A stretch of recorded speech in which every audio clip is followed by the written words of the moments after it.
ட்ரேடிங்கை பொறுத்த வரைக்கும் ட்ரேடர்ஸ் எல்லாருமே பார்த்தீங்க அப்படின்னா ப்ரைஸ் அண்ட் வால்யூம் இதை தான் வந்து ஃபோக்கஸ் பண்ணுவாங்க. ஆனால் ஆப்ஷன்ஸ் ட்ரேடிங்கில் ப்ரைஸ் அண்ட் வால்யூமையும் தாண்டி நம்ம ஃபோக்கஸ் பண்ண வேண்டிய முக்கியமான விஷயம் அப்படின்னு பார்த்தீங்கன்னா இந்த ஓப்பன் இன்ட்ரெஸ்ட். இந்த வீடியோவில் ஓப்பன் இன்ட்ரெஸ்ட்னா என்ன, ஓப்பன் இன்ட்ரெஸ்ட்டை பேஸ் பண்ணி எப்படி நம்ம கீ லெவல்ஸை ஐடென்டிஃபை பண்ணுறது, ஓப்பன் இன்ட்ரெஸ்ட் சேஞ்ச் ஆகுது இல்லையா, ஸோ அதை பேஸ் பண்ணி நம்ம ப்ரைஸ் மூவ்மெண்ட்டை பொறுத்து மார்க்கெட்டோட டைரக்ஷன் நம்ம எப்படி ஐடென்டிஃபை பண்ணுறது, ஃபைனலாக ட்ரேடிங்கில் இந்த ஓப்பன் இன்ட்ரெஸ்ட்டை யூஸ் பண்ணி எப்படி நம்ம ட்ரேட் பண்ணுறது, இது எல்லாத்தையும் பார்க்க போகிறோம். வீடியோவை ஸ்கிப் பண்ணாமல் பாருங்கள், கண்டிப்பாக உங்களுக்கு யூஸ்ஃபுல்லாக இருக்கும். இதில் ஃபஸ்ட்டு நம்ம பார்க்க போகிறது ஓப்பன் இன்ட்ரெஸ்ட். ஓப்பன் இன்ட்ரெஸ்ட் அப்படிங்கிறது total number of active contract. அதாவது ஆப்ஷன்ஸ் ட்ரேடிங்கை பொறுத்த வரைக்கும் நம்ம இந்த கால் ஆப்ஷன் புட் ஆப்ஷன் அப்படின்னு சொல்கிறோம் பார்த்தீங்களா, இது எல்லாமே பார்த்தீங்கன்னா கான்ட்ராக்ட் தான். அப்போது மார்க்கெட்டில் க்ளோஸ் ஆகாமல் எவ்வளோ கான்ட்ராக்ட் வந்து ஆக்டிவாக இருக்குது அப்படிங்கிறத குறிக்கிறது தான் இந்த ஓப்பன் இன்ட்ரெஸ்ட் அப்படின்னு சொல்கிறோம். ஸோ இது வந்து பார்த்தீங்கன்னா பர்டிகுலர் ஸ்ட்ரைக்கில் ட்ரேடர் எவ்வளோ இன்ட்ரெஸ்ட்டாக இருக்காங்க, அதே போல் எவ்வளோ லிக்விடிட்டி அதில் இருக்குது அப்படிங்கிறதையும் நமக்கு உணர்த்தும். அதாவது நீங்கள் ஒரு ஸ்ட்ரைக் ப்ரைஸை வாங்குறீங்க அப்படின்னா அதில் அதிகப்படியான லிக்விடிட்டி இருந்தால் தான் நீங்கள் நினச்ச ப்ரைஸில் வாங்கவோ இல்லை விற்கவோ முடியும். இல்லைனா அதிகமான ஸ்லிப்பேஜஸ் அப்படிங்கிறது வந்து வரும். நீங்கள் ஒரு லிமிட் ஆர்டரில் வந்து என்ட்ரி போட்டிருப்பீங்க, ஸோ அந்த என்ட்ரி விழாமலே போகிறதுக்கு வாய்ப்பு இருக்குது. மார்க்கெட் ஆர்டரில் போடும்போது ஒரு ப்ரைஸில் போட்டிருப்பீங்க, ஆனால் அது எடுக்கிறது வந்து வேறு ஒரு ப்ரைஸாக இருக்கும். அப்போது பர்டிகுலர் ஸ்ட்ரைக்கில் அதிகமான லிக்விடிட்டி இருக்கா இல்லையா, அதே போல் அதிகமான கான்ட்ராக்ட் அந்த இடத்துல வந்து ரைட் பண்ணியிருக்காங்களா இல்லையா, அப்போது ட்ரேடர் வந்து இந்த பர்டிகுலர் ஸ்ட்ரைக்கில் எவ்வளோ இன்ட்ரெஸ்ட்டாக இருக்காங்க, இது எல்லாத்தையும் பார்த்தீங்க அப்படின்னா நமக்கு ஓப்பன் இன்ட்ரெஸ்ட் அப்படிங்கிறது வந்து உணர்த்தும். ஸோ ஒரு குறிப்பிட்ட ஸ்ட்ரைக் ப்ரைஸில் அதிகமான ஓப்பன் இன்ட்ரெஸ்ட் இருக்குது அப்படின்னா அந்த இடத்துல அதிகமான பார்ட்டிசிபென்ட்ஸ் வந்து இருக்காங்க அப்படிங்கிறத அர்த்தம். அதே போல் நம்மளோட அனலிசிஸ் அப்படிங்கிறது ரொம்பவே பெட்டராக இருக்கும். அடுத்ததாக இதில் இருக்கிற முக்கியமான விஷயம் என்ன அப்படின்னு பார்த்தீங்கன்னா ஓப்பன் இன்ட்ரெஸ்ட் அப்படிங்கிறது வந்து வால்யூம் கிடையாது. ஏன்னா நிறைய பேர் என்ன பண்ணுவாங்க அப்படின்னா வால்யூமையும் ஓப்பன் இன்ட்ரெஸ்ட்டையும் பார்த்தீங்கன்னா குழப்பிப்பாங்க. பொதுவாக வால்யூம் அப்படிங்கிறது எதை சொல்கிறோம் அப்படின்னா ஒரு குறிப்பிட்ட டைம் பீரியடில் எவ்வளோ கான்ட்ராக்ட் வந்து ட்ரேட் ஆகிருக்கு அப்படிங்கிறத குறிக்கிறது தான் பார்த்திங்கன்னா வால்யூம். அந்த டைம் பீரியடுங்கிறது வந்து ஒரு பர்டிகுலர் டைமோ இல்லை 1 மணி நேரம் இல்லை 2 மணி நேரம் இல்லைனா ஒரு குறிப்பிட்ட நாள் அப்படிங்கிற மாதிரி இருக்கலாம். அந்த குறிப்பிட்ட டைம் பீரியடில் எவ்வளோ கான்ட்ராக்ட் வந்து ட்ரேட் ஆகிருக்கு அப்படிங்கிறத குறிக்கிறது தான் வால்யூம். ஆனால் ஓப்பன் இன்ட்ரெஸ்ட் அப்படிங்கிறது வந்து எவ்வளோ கான்ட்ராக்ட் வந்து ஓப்பனில் இருக்குது, க்ளோஸ் ஆகாமல் கரண்ட்டாக ஆக்டிவாக எவ்வளோ கான்ட்ராக்ட் ஓப்பனில் இருக்குது அப்படிங்கிறத குறிக்கிறது தான் இந்த ஓப்பன் இன்ட்ரெஸ்ட். அதனால் வால்யூமுக்கும் ஓப்பன் இன்ட்ரெஸ்ட்டுக்கும் இருக்கிற வித்தியாசத்தை நீங்கள் கிளியராக புரிஞ்சுக்கணும். அடுத்ததாக இந்த ஓப்பன் இன்ட்ரெஸ்ட்டை பேஸ் பண்ணி நம்ம கீ லெவல்ஸை எப்படி ஐடென்டிஃபை பண்ண முடியும் அப்படிங்கிறத பார்க்கலாம். ஒரு பர்டிகுலர் ஸ்ட்ரைக் ப்ரைஸில் கால் ஆப்ஷனில் அதிகமான ஓப்பன் இன்ட்ரெஸ்ட் இருக்குது அப்படின்னா அந்த இடத்த நம்ம வந்து ரெசிஸ்டன்ஸாக கன்சிடர் பண்ணலாம்.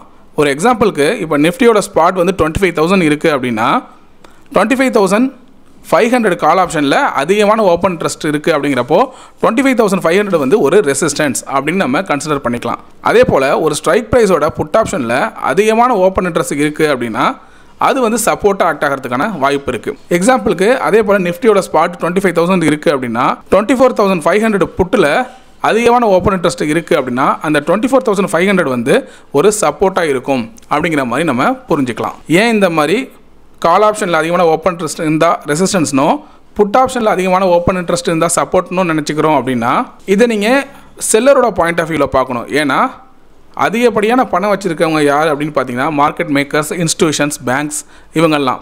ஸோ இவங்கெல்லாம் எந்த மாதிரி ட்ரேட் பண்ணுவாங்க அப்படின்னா ஒரு குறிப்பிட்ட ரேஞ்சை எடுத்து அந்த ரேஞ்சுக்குள்ளே மார்க்கெட் ட்ரேட் ஆகும் அப்படிங்கிற மாதிரி தான் மோஸ்ட்லி ட்ரேட் பண்ணுவாங்க. அதாவது ஷார்ட் ஸ்ட்ராங்கிள் பண்ணுற மாதிரி. அப்போ அவங்களுக்கு வந்து ஒரு ரெசிஸ்டன்ஸும் ஒரு சப்போர்ட்டும் தேவை இல்லையா, அதனால் மார்க்கெட்டுக்கு மேலே ஒரு ரேஞ்சை வந்து ரெசிஸ்டன்ஸ்னும் மார்க்கெட்டுக்கு கீழே ஒரு பர்டிகுலர் ரேஞ்சை வந்து சப்போர்ட்னு அவங்க ஐடென்டிஃபை பண்ணி அந்த இடத்துல கால் ஆப்ஷனையும் புட் ஆப்ஷனையும் செல் பண்ணுவாங்க. ஸோ அதே போல் எந்த இடத்துல அதிகமாக ஓப்பன் இன்ட்ரெஸ்ட் வந்து பில்ட் ஆகிருக்கோ அதை வந்து நம்ம கீ லெவல்ஸாக ஐடென்டிஃபை பண்ணிக்கலாம். இது வந்து செல்லரோட பாயிண்ட் ஆஃப் வியூலேருந்து பார்க்குறோம். அதே போல் ஒரு பர்டிகுலர் ஸ்ட்ரைக் ப்ரைஸில் சடனாக பார்த்தீங்கன்னா ஓப்பன் இன்ட்ரெஸ்ட் ட்ராப் ஆகுது அப்படின்னா அந்த லெவல் வந்து ரொம்ப வீக்காக இருக்குது, அப்படி இல்லைனா அது சீக்கிரமாகவே பிரேக் ஆகிறதுக்கான சான்சஸ் இருக்குது அப்படிங்கிற மாதிரி நம்ம புரிஞ்சுக்கலாம். அடுத்ததாக இந்த ஓஏ சேஞ்ச் அனாலிசிஸ் எப்படி பண்ணுறது அப்படின்னு பார்க்கலாம். ப்ரைஸ் மூவ்மெண்ட்டை கம்பேர் பண்ணி இப்போது இந்த டேபிளை பாருங்கள். இது வந்து ஒரு முக்கியமான ஒரு டேபிள். இதை வந்து நீங்கள் ஒரு கோல்டன் டேபிள்னு கூட சொல்லலாம். ஏன்னா அந்த அளவுக்கு இது வந்து முக்கியமானது. நீங்கள் ஓப்பன் இன்ட்ரெஸ்ட்டை பேஸ் பண்ணி ட்ரேட் பண்ணும்போது இந்த டேபிள் வந்து கண்டிப்பாக உங்களோட ஞாபகத்தில் இருக்கணும். இதில் ஃபஸ்ட்டு செனாரியோ பாருங்கள். ப்ரைஸு உங்களுக்கு இன்க்ரீஸ் ஆகுது, ஓப்பன் இன்ட்ரெஸ்ட்டும் இன்க்ரீஸ் ஆகுது. அதாவது இப்போ நீங்கள் நிஃப்டியை வாட்ச் பண்ணுறீங்க, சப்போஸ் ஒரு எக்ஸாம்பிளுக்கு வச்சுக்கோங்க.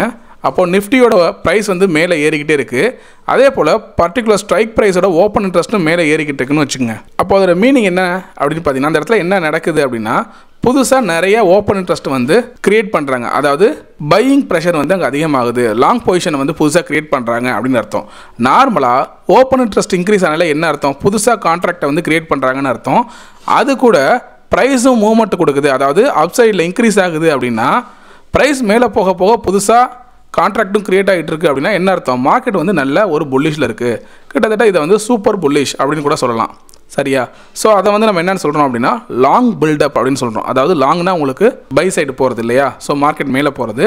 அப்போது நிறைய பையிங் ப்ரெஷர் வந்து அங்கே வருது அப்படிங்கிறத புரிஞ்சுக்கலாம். அப்போது ப்ரைஸும் மேலே போகுது, ஓப்பன் இன்ட்ரெஸ்ட்டும் அதிகமாகுது அப்படின்னா மார்க்கெட் வந்து நல்ல புல்லிஷாக இருக்குது அப்படிங்கிறத நீங்கள் புரிஞ்சுக்கணும். அடுத்ததாக ப்ரைஸ் ட்ராப் ஆகுது, ஓப்பன் இன்ட்ரெஸ்ட் வந்து அதிகமாகுது. இப்போ இந்த இடத்துல என்ன ஆகும் அப்படின்னா புதுசாக செல்லிங் அப்படிங்கிறது வந்து நடக்கும். நிறைய ஷார்ட் பொசிஷன்ஸை வந்து கிரியேட் பண்ணுவாங்க. அதாவது இந்த ரெண்டு இடத்துலையுமே பார்த்தீங்க அப்படின்னா ஓப்பன் இன்ட்ரெஸ்ட் மேலே போகிறப்போ என்ன ஆகுது அப்படின்னா புதுசாக கான்ட்ராக்டை கிரியேட் பண்ணுறாங்க. ஆனால் இங்கே ப்ரைஸ் மேலே போகுது, இங்கே புதுசாக கான்ட்ராக்டை கிரியேட் பண்ணுறாங்க. அதே போல் இந்த இடத்துல ப்ரைஸ் கீழே வருது அப்படிங்கிறத நம்ம புரிஞ்சுக்கிறோம். அதே நேரம் கான்ட்ராக்டும் அதிகமாகுது அப்படின்னா என்ன அர்த்தம்? புதுசாக ஷார்ட் பொசிஷன் வந்து கிரியேட் பண்ணுறாங்க. ஸோ அதை எப்போ கிரியேட் பண்ணுவாங்க அப்படின்னு பார்த்தீங்கன்னா மார்க்கெட் வந்து நல்ல பேரிஷாக இருக்கிறப்போ. ஸோ இதை வந்து நம்ம ஷார்ட் பில்டப் அப்படின்னு சொல்லலாம். அடுத்ததாக ப்ரைஸ் நல்லா மேலே போகுது, ஆனால் ஓப்பன் இன்ட்ரெஸ்ட் வந்து கம்மி ஆகிட்டுருக்கு. நார்மலாக இருந்த ஓப்பன் இன்ட்ரெஸ்ட்டை விட டிக்ரீஸ் ஆகிட்டுருக்கு அப்படின்னா அதை வந்து நம்ம ஷார்ட் கவரிங் அப்படின்னு சொல்லுவோம். ஸோ அந்த இடத்துல என்ன நடக்கும் அப்படின்னா ஷார்ட் செல்லர்ஸ் வந்து வெளியில் போயிடுவாங்க. அதாவது அவங்க என்ன பண்ணுவாங்கன்னா ஆல்ரெடி பார்த்தீங்கன்னா ஷார்ட் பொசிஷன் பண்ணியிருப்பாங்க. ப்ரைஸ் சடனாக மேலே போகிறதுனால என்ன பண்ணுவாங்க அப்படின்னா அவங்களோட பொசிஷன்ஸ் எல்லாம் க்ளோஸ் பண்ணுவாங்க. அப்படி பொசிஷன்ஸை க்ளோஸ் பண்ணும்போது ஓப்பன் இன்ட்ரெஸ்ட் வந்து கீழே இறங்கிடும். அப்போது இதை நம்ம எப்படி புரிஞ்சுக்கிறோன்னா மைல்டாக புல்லிஷாக இருக்குது, அப்படி இல்லைனா மார்க்கெட் வந்து டவுன் ட்ரெண்ட்லேருந்து அப் ட்ரெண்டுக்கு திரும்புகிற மாதிரி போயிருக்கு அப்படிங்கிற மாதிரி புரிஞ்சுக்கலாம். ஏன்னா மார்க்கெட் டவுன் ட்ரெண்டுக்கு போகும் அப்படிங்கிறதுனால தான் செல்லர்ஸ் எல்லாம் என்ன பண்ணாங்க, ஷார்ட் பொசிஷன்ஸை கிரியேட் பண்ணாங்க. ஆனால் ஓப்பன் இன்ட்ரெஸ்ட் குறையுதுன்னா என்ன அர்த்தம்? ஒருவேளை அவங்களோட பொசிஷன் அவங்க வந்து ப்ராஃபிட்லேயோ லாஸ்லேயோ புக் பண்ணலாம். அப்போது அந்த பொசிஷன்ஸ்லேருந்து எக்ஸிட் ஆகுறாங்க, வெளில போகிறாங்க. இந்த இடத்துல பாருங்கள், ஷார்ட் செல்லர்ஸ் வந்து எக்ஸிட் ஆகுறாங்க. அப்படிங்கிறப்போ மார்க்கெட் வந்து ரிவர்சல் ஆக வாய்ப்பு இருக்குது, இல்லைனா மைல்டாக புல்லிஷ்க்கு திரும்பலாம். ஸோ இதுக்கு அப்படியே ஆப்போசிட் தான் லாங் அன்வைண்டிங். இதில் என்ன ஆகுது? ப்ரைஸ் கீழே வருது, சேம் டைம் உங்களுக்கு ஓப்பன் இன்ட்ரெஸ்ட்டும் கீழே வருது. அப்போது இதில் என்ன பண்ணியிருப்பாங்க அப்படின்னா மார்க்கெட் மேலே போகணும்னு பையிங் எடுத்தாங்க இல்லையா? ஸோ அந்த பையர்ஸ் எல்லாம் பார்த்தீங்கன்னா பொசிஷன்லேருந்து எக்ஸிட் ஆகிருப்பாங்க. அதாவது மார்க்கெட் வந்து அப் ட்ரெண்ட்லேருந்து டவுன் ட்ரெண்டுக்கு ரிவர்சல் ஆகுது அப்படிங்கிறத புரிஞ்சுக்கலாம். ஏன்னா மார்க்கெட் நல்லா மேலே போயிருக்கும், அதனால் வந்து பொசிஷன்ஸை எடுத்திருப்பாங்க.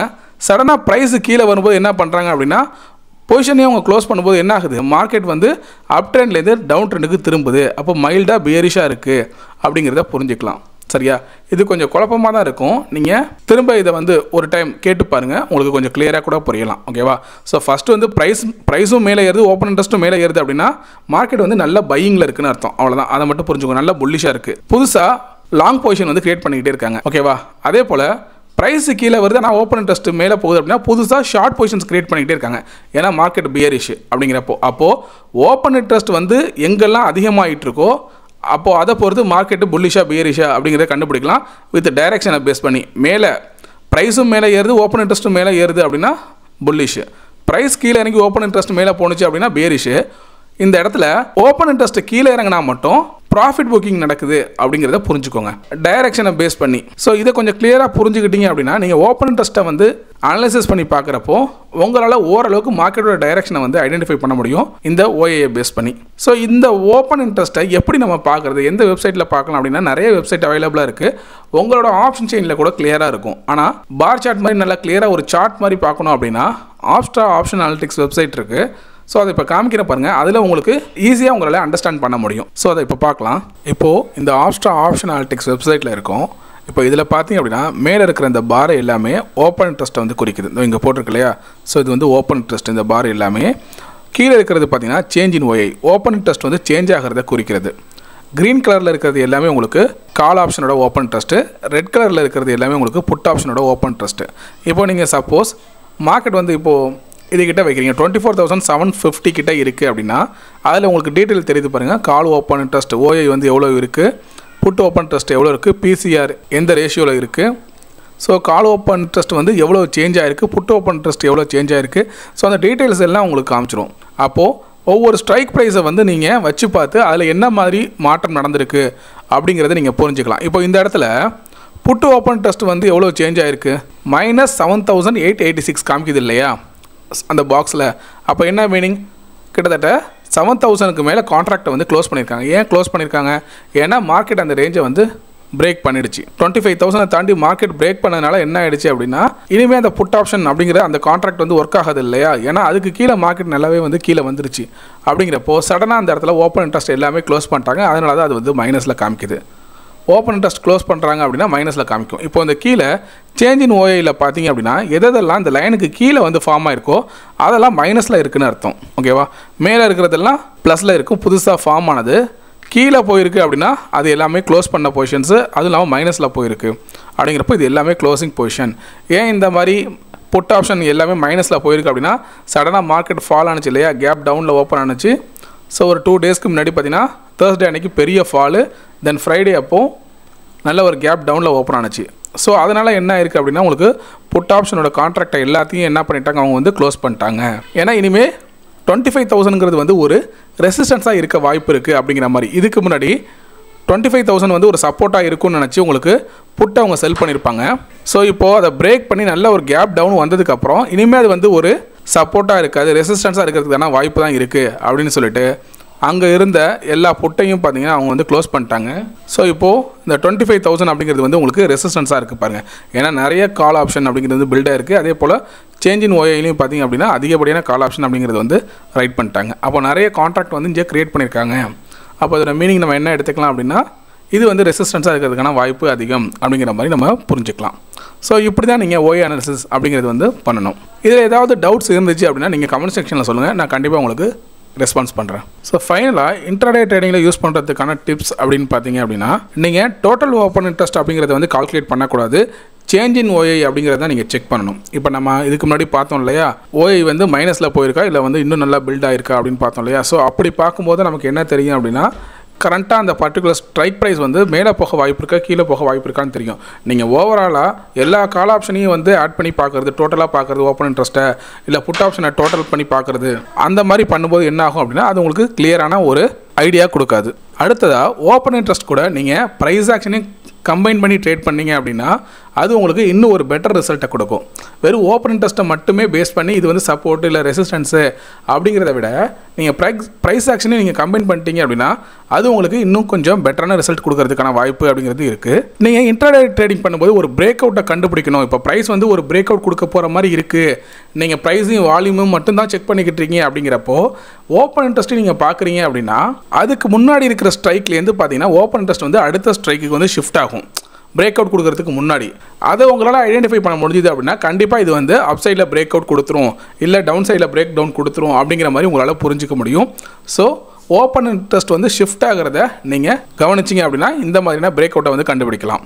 அடுத்ததாக நீங்கள் ஒரு இன்ட்ராடே ட்ரேடிங்கோ இல்லை எக்ஸ்பைரி டே ட்ரேடிங்கோ ஒரு செட்டப்பை கிரியேட் பண்ணுறீங்க அப்படின்னா ஓப்பன் இன்ட்ரெஸ்ட் ப்ளஸ் வால்யூம் அதோட ப்ரைஸ் ஆக்ஷன் இது மூணுத்தையும் கம்பைன் பண்ணி ஒரு செட்டப்பை கிரியேட் பண்ணுறீங்க அப்படிங்கிறப்போ அது உங்களுக்கு வந்து ஒரு பெஸ்ட்டு செட்டப்பாக இருக்கும். ஸோ இன்ட்ராடே ட்ரேடிங் யூஸ் பண்ணுறப்போ இந்த மாதிரியான லாஜிக்கெல்லாம் நீங்கள் வந்து நோட் பண்ணிக்கோங்க. ஃபைனலாக கம்மியாக எங்கெங்கெல்லாம் ஓப்பன் இன்ட்ரெஸ்ட் கிரியேட் ஆகிட்டு இருக்கோ, எந்தெந்த ஸ்ட்ரைக் ப்ரைஸ்லாம் கிரியேட் ஆகுதோ அந்த இடத்துல என்ட்ரி எடுக்கிறத நீங்கள் வந்து தவிர்த்திடலாம். ஏன்னா எந்த ஸ்ட்ரைக்கில் அதிகமான ஓப்பன் இன்ட்ரெஸ்ட் இருக்கோ அங்கே தான் உங்களுக்கு லிக்விடிட்டி நிறையா இருக்கும். லிக்விடிட்டி நிறையா இருந்தால் தான் உங்களால் நினைக்கிற இடத்துல வாங்கவோ விற்கவோ முடியும். லிக்விடிட்டி கம்மியாக இருந்துச்சு அப்படின்னா உங்களுக்கு நிறைய ஸ்லிப்பேஜஸ் அப்படிங்கிறது வந்து வரும். ஸோ அதனால் உங்களுக்கு ப்ராஃபிட் அண்ட் லாஸ் வந்து மாறுபடும்.